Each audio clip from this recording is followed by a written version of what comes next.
Assalamualaikum warahmatullahi wabarakatuh. Halo semuanya, kembali lagi dengan aku.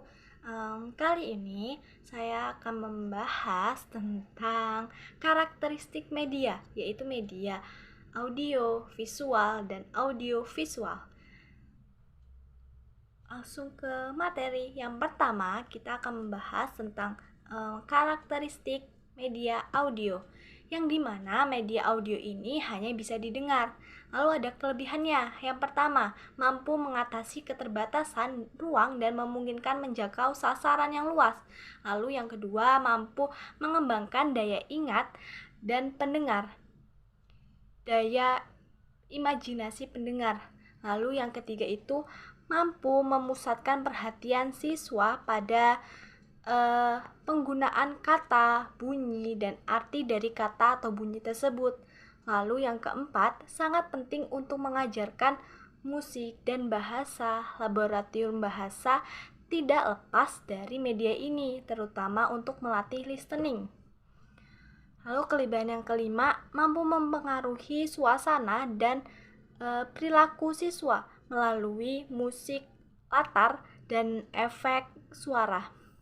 Yang keenam, dapat menyajikan program pendalaman materi yang dibawakan oleh guru atau orang yang memiliki keahlian tertentu sehingga tema yang dibahas itu memiliki mutu yang baik untuk dilihat dari segi seginya. Lalu yang ketujuh, dapat merangsang partisipasi aktif pendengar siswa serta dapat mengembangkan daya imajinasi seperti menulis, menggambar gitu. Tadi sudah ada kelebihannya. Lalu ada kekurangan dari media audio ini. Yang pertama, dalam suatu rekaman sulit menemukan lokasi suatu pesan atau informasi. Yang kedua, kecepatan rekaman dan pengaturan track yang bermacam-macam menimbulkan kesulitan untuk memainkan kembali rekaman yang direkam pada suatu mesin perekam yang berbeda.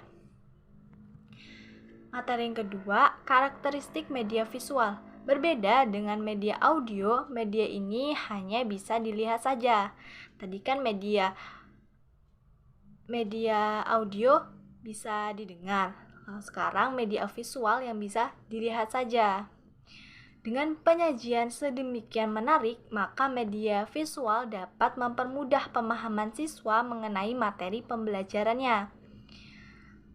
Ada kelebihan dari media visual, seperti sifatnya konkret atau nyata, dapat mengatasi keterbatasan ruang dan waktu, terus dapat mengatasi keterbatasan pengamatan, memperjelas suatu masalah, harganya murah dan gampang didapatkan dan digunakan tanpa memerlukan peralatan khusus.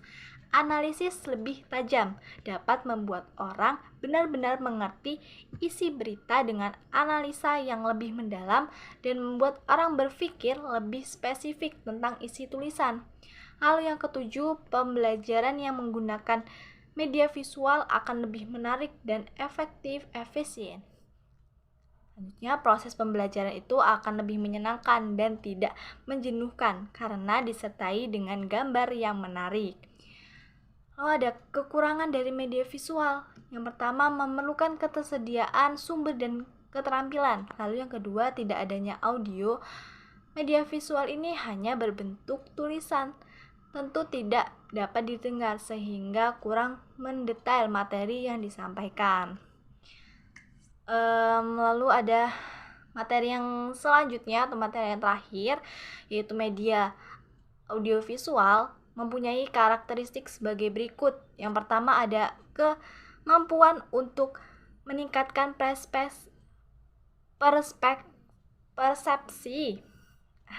Lalu ada kemampuan untuk meningkatkan pengertian, kemampuan untuk meningkatkan transfer atau pengalihan belajar, lalu kemampuan untuk memberikan penguatan atau pengetahuan hasil yang dicapai, kemampuan untuk meningkatkan retensi atau ingatan. Dengan menggunakan audiovisual, pembelajaran akan memberikan pengalaman langsung dan membuat pembelajaran lebih menyenangkan untuk siswanya.